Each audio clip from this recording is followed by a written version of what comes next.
Syederalun Gubernur Jawa Tengah Ganjar Pranowo dan Gubernur Jawa Barat Ridwan Kamil merupakan favorit kaula muda untuk Pesta Demokrasi 2024. Ganjar Pranowo menjadi favorit kaula muda untuk calon presiden dan Ridwan Kamil untuk calon wakil presiden.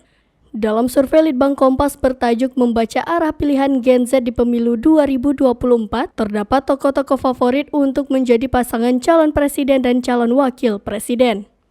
Generasi Z dalam survei ini merupakan responden yang berusia antara 17 hingga 25 tahun. Nama Gubernur Jawa Tengah Ganjar Pranowo menjadi calon presiden yang paling banyak dipilih oleh Gen Z dengan elektabilitas 28,1%.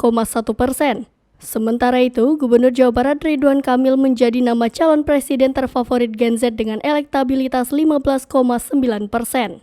Menyusul Ridwan Kamil, Menteri Pariwisata Ekonomi Kreatif Sandiaga Salahuddin Uno berada di posisi kedua dengan elektabilitas 10% dan Anies Baswedan 9,7%. Peneliti Litbang Kompas Arita Nugraheni mencatat kualitas sosok pada partai memegang kunci keterpilihan partainya. Hal ini dibuktikan dengan 21,1% responden dari Gen Z yang menjadikan tokoh sebagai alasan utama saat memilih partai. Menurutnya, potensi pemilih Gen Z yang terbuka pada hal-hal baru semestinya menjadi catatan bagi peserta pemilu agar lebih meningkatkan daya tawarnya. Untuk menggait Gen Z yang kritis dan rasional, peserta pemilu semestinya lebih mengedepankan program dibanding hanya relasi emosional. Dalam survei yang sama, sebanyak 33% suara Gen Z mengalir ke partai politik papan tengah atau keterpilihan di atas 3%.